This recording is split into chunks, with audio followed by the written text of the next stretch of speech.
حضرت نبی کریم صلی اللہ علیہ وسلم کا زمانہ ہے. آقا مسجد نبوی میں تشریف فرما ہے اور کچھ مجلس چل رہی, کچھ ارشاد فرما رہے ہیں.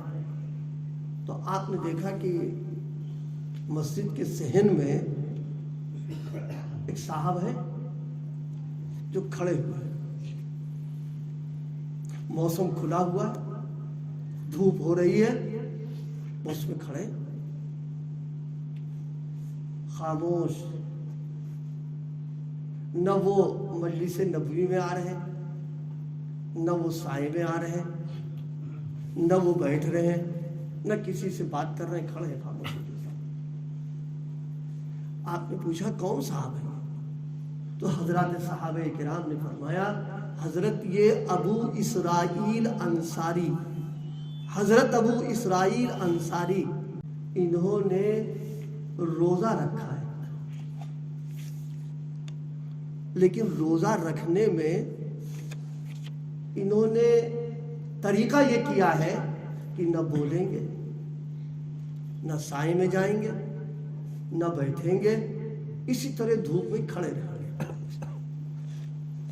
یہ گویا حدیث کا پس منظر میں نے بہت مختصر طور پر عرض کیا.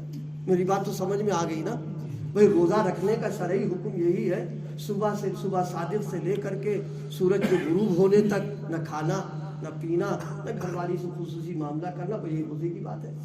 سو بھی سکتے ہیں, بیٹھ بھی سکتے ہیں, سائے میں بھی آ سکتے ہیں, اے سی میں, ایئر کنڈیشن میں, اور کہتے ہیں ہیٹر میں, سب کچھ, کوئی ممانعت نہیں, سب کیجیے. اور روزہ جو ہے وہ ولایت کی گولی ہے.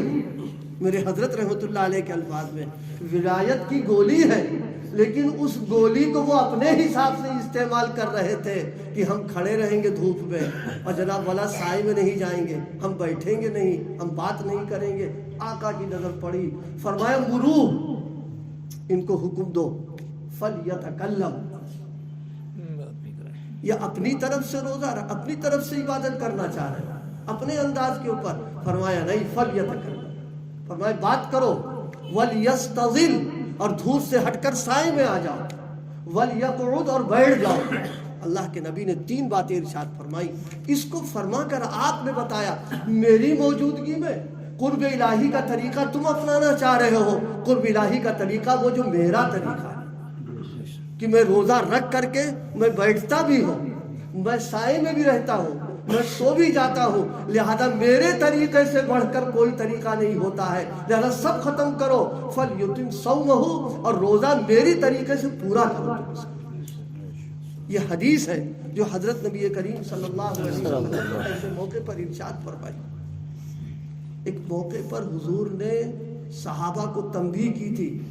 فرمایا دیکھو اللہ کی معرفت جتنی مجھ کو ہے, صبح قیامت تک کسی کو اتنی اللہ کی معرفت نہیں ہو سکتی.